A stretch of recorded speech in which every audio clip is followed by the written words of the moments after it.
Hello guys, my name is Preeti, your science teacher. Today we discuss chapter number 11 of class 6. Name of our chapter is fun with magnets. Magnets क्या होती है? सबने सुना है चुंबक के बारे में। चुंबक क्या होती है? जो क्या करती है? लोहे की चीजें भी करती है अपनी तरफ अट्रैक्ट करती है, आकर्षित करती है। जितने भी आपकी लोहे की चीजें होती है, कोबाल्ट हो गया, आयरन हो गया, या फिर आयरन नेल हो गई, आपकी सेफ्टी पिन हो गई, जो नेल्स हो गए, आपके जो आपके घर में चोबे होते हैं, ठीक है, उन सभी का जो क्या है, क्या करते हैं, अपनी तरफ आकर्षित करते हैं। उसको क्या बोलते हैं हम? मैग्नेट। ठीक है, तो हम उसको बोल सकते हैं क्या होती है आपकी जो मैग्नेट, एक ऐसा ऑब्जेक्ट जो क्या करते हैं, ऑब्जेक्ट है या मेटल जो क्या करती है, अट्रैक्ट करती है किन मटेरियल को? जो किसके बने होते हैं? आपके लोहे के, आपके कोबाल्ट के, आपके निकल के। ठीक है, और इसी प्रॉपर्टी को हम क्या बोलते हैं? इसी प्रॉपर्टी को क्या बोलते हैं हम? मैग्नेटिज्म। ठीक है, दो तरह की आपकी मैग्नेट होती है, क्या? आर्टिफिशियल मैग्नेट और नेचुरल मैग्नेट। आर्टिफिशियल मैग्नेट कौन सी होती है? जो आर्टिफिशियल होगी, आर्टिफिशियल मतलब जो आपकी किसने बनाई, आपके जो ह्यूमंस ने बनाई, जैसे आपकी हॉर्स मैग्नेट होगी, बार मैग्नेट हो गई। ठीक है, और जो नेचुरल मैग्नेट होती है वो क्या होती है आपकी? जो मेड बाय द स्टोन से बनती है, जैसे कि आपकी लोड स्टोन होगी। एंशियंट टाइम में इसकी आपकी इन्वेंट हुई थी, ठीक है, डिस्कवर हुई थी। उसके बाद इसमें एक चीज आती है, जो भी आप जितने भी आपके मैग्नेट होते हैं, जितने भी आपके चुंबक, उन सब में क्या होता है? आपके दो पोल होते हैं। ठीक है, पोल क्या? हर एक मैग्नेट के आपके दो पोल होते हैं, क्या? नॉर्थ और साउथ पोल। ठीक है, जैसे कि मैं बात करूं, जैसे ये मेरी मैं बात करूँ, बार मैग्नेट है, जैसे कि बार मैग्नेट में उसमें लिखे भी होता है एन और एस, नॉर्थ और साउथ पोल। ठीक है, ये होती है आपकी एक बार मैग्नेट। ठीक है, इसके बाद इसमें क्या आता है आपका कि जो नॉर्थ और साउथ पोल है, इसके साथ एक टर्म आती है आपकी, क्या? अट्रैक्शन और रिपल्शन। इन पोल से क्या होता है वो मैं बताती हूँ आपको। अगर मेरा जो क्या है, सेम पोल होंगे, जैसे नॉर्थ नॉर्थ और साउथ साउथ। ठीक है, अगर मेरे सेम पोल है, नॉर्थ नॉर्थ साउथ साउथ, क्या है मेरे ये सेम पोल है, तो क्या होगा मेरा? क्या होंगे? सेम पोल है तो क्या करेंगे? रिपेल करेंगे एक दूसरे। रिपेल का मतलब क्या होता है? Away from each other, away from each other. ठीक है, जैसे कि मैं बात करूँ, ये है आपकी, ये मेरी दो कोई मैग्नेट है, नॉर्थ साउथ, ये दूसरी है साउथ नॉर्थ। ये इसके तो दोनों सेम पोल होते हैं, क्या करेगी आपकी? दोनों एक दूसरे से दूर हटेगी। ठीक है, अगर मैं बात करूँ, अगर मेरे सेम पोल है, नॉर्थ साउथ, या फिर मैं बोलूँ साउथ नॉर्थ, तो ये क्या हो गए मेरे? डिफरेंट पोल है। पोल किसको बोलते हैं? जो इनके एंड पॉइंट्स होते हैं ना, उनको पोल बोलते हैं। ये दो होते हैं हर एक मैग्नेट में, एक नॉर्थ होता है, एक साउथ होता है। ठीक है, ये क्या करेंगे? अट्रैक्ट का मतलब नियर टू ईच अदर। जैसे कि ये मेरी मैग्नेट है, ये क्या है मेरा? नॉर्थ, ये क्या है मेरा? साउथ, ये क्या है मेरा? नॉर्थ, ये मेरा साउथ। तो ये क्या करेंगे? दोनों आपस में एक दूसरे की तरफ अट्रैक्ट करेंगे। ठीक है, एक तो इसमें इंपॉर्टेंट है ये। ठीक है, रिपेल कब होता है आपका, और आपका जो मैग्नेट है वो अट्रैक्ट कब होती है? कब होती है अट्रैक्ट? कब होगी? जब क्या होंगे? वो दोनों अलग अलग पोल होंगे, नॉर्थ और साउथ हो गया, साउथ या नॉर्थ होगा। लेकिन रिपेल कब करेंगे? रिपेल मतलब दूर कब जाएंगे? जब क्या होंगे? आपके डिफरेंट पोल होंगे। ठीक है,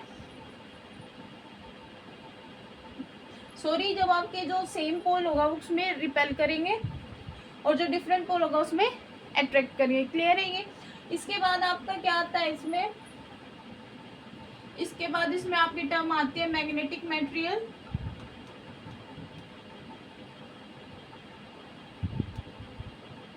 एंड नॉन मैग्नेटिक मैटेरियल। नाम से पता चल रहा है मैग्नेटिक मटेरियल क्या कौन से होंगे? मैग्नेटिक मटेरियल जो क्या करेंगे आपके मैग्नेट से अट्रैक्ट होंगे। The material which are attracted by an magnet। Simple, जैसे कि आपके आयरन, कोबाल्ट। ठीक है, अगर मैं बात करूं नॉन मैग्नेटिक की, नाम से पता रहा जो नॉन मैग्नेटिक है, मैग्नेट अगर उनके आसपास, उनको कोई फर्क नहीं पड़ेगा। ठीक है, नॉन मैग्नेटिक मटेरियल वो क्या होते हैं? The material which are not attracted by an magnet। जैसे कि मैं बात करूँ, आपकी प्लास्टिक हो गई, आपकी रबड़ हो गई, ठीक है, ये सभी और वो सारे एग्जांपल, ये सभी किस में, जैसे मार्कर हो गया, ये सभी किस में आएंगे, आपके नॉन मैग्नेटिक में। क्लियर है, ये टर्म भी बेसिक टर्म है, पता होनी चाहिए मैग्नेटिक क्या होती है और नॉन मैग्नेटिक मटेरियल कौन से होते हैं। ठीक है, नाउ इसमें आपका क्या आता है, एक और इसमें आपकी क्या आती है कि जो हमारी क्या होती है, जो मैग्नेटिक फील्ड लाइंस, आपकी जो मैग्नेट है, इसमें आपको बताया कि आप किसी भी उससे मैग्नेट को क्रिएट कर सकते हो। किससे, आप एक स्केल ले लो, एक आयरन नीडल ले लो, उसको क्या, जैसे मेरा स्केल है, एक आयरन नीडल है, उसको क्या करो, इस पर बार बार ऐसे रब करते रहो। ठीक है, रब करोगे किसको, कम से कम 30 से 40 टाइम्स रब करते रहो। इसी प्रोसेस में कंटिन्यू में हटना नहीं चाहिए आपका हैंड, लगातार करते रहना। उसके बाद क्या करोगे, उसके पास क्या रखना, आयरन की नेल कर देना। तो जब आपकी जो नीडल है ना, वो क्या मैग्नेट का काम करेगी उस टाइम पे। ठीक है, जो आयरन नीडल उस पर अट्रैक्ट हो जाएंगी। ठीक है, वही क्या, इसमें आपको एक एक्टिविटी एक गिवन है आपको इसमें कि आप क्या है, खुद से भी क्या एक मैग्नेट को क्रिएट कर सकते हो। ठीक है, इसमें एक चीज और आती है, वो क्या कि आपको क्या क्वेश्चन रखनी चाहिए, किसके लिए, मैग्नेट के लिए। ठीक है, क्या करना चाहिए, कभी भी ब्रेक नहीं करना चाहिए मैग्नेट को, नॉट ब्रेक। ठीक है, या फिर आपको इसको जो इलेक्ट्रिकल की चीजें होती है उनके पास नहीं रखना चाहिए, इलेक्ट्रिकल चीजों के पास नहीं रखना चाहिए, ना ही इसको फेंकना चाहिए। ठीक है, नॉट थ्रो, क्योंकि इससे क्या है, इसकी जो मैग्नेटिक प्रॉपर्टी होती है ना, इससे जो मैग्नेट की वो कम हो जाती है। ठीक है, जो उसका आकर्षक का जो होता है ना, वो आकर्षित करती है, जो अपनी तरफ आकर्षित करती है चीजों को, उसकी कम हो जाती है इन चीज़ों से। ठीक है, तो हमें इसमें ये चीज़ें ध्यान रखनी। मेरा आपके इस चैप्टर में बेसिक यही है, क्या क्या कि आपकी मैग्नेट क्या होती है। ठीक है, उसके बाद इसमें 2 टर्म आएंगी मोस्ट इंपॉर्टेंट, क्या, अट्रैक्शन और रिपल्शन। ठीक है, अट्रैक्शन मैंने बता दिया, अट्रैक्शन क्या होता है, अट्रैक्ट कब होंगे, जब वो अपोजिट पोल होंगे। ठीक है, और जब सेम पोल होंगे तो क्या होंगे, वो रिपेल होंगे। इसके बाद इसमें 2 और टर्म आएंगी, क्या, मैग्नेटिक और नॉन मैग्नेटिक मटेरियल। ठीक है, वो क्या होती है, नाम से पता चला, मैग्नेटिक मटेरियल क्या हो गए, जो क्या हो गया आपके मैग्नेट की वजह से जो अट्रैक्ट हो गए। ठीक है, और नॉन मैग्नेटिक क्या हो जाएंगे आपके, जो उनसे क्या हो गया, आपके मैग्नेट से जो अट्रैक्ट नहीं हुए, उनसे कोई फर्क ही नहीं पड़ा मैग्नेट के आसपास है या नहीं है। ठीक है, आई होप आपको क्लियर होगा, यही बेसिक है, इसमें चीज़ें यही पता होनी चाहिए आपके। आई होप आपको समझ आया होगा। अगर आपको इसमें कुछ भी डाउट होता है मुझे कमेंट करके पूछ सकते हैं, और मेरे चैनल को आप प्लीज़ लाइक करें, शेयर करें, सब्सक्राइब करें। Thank you so much.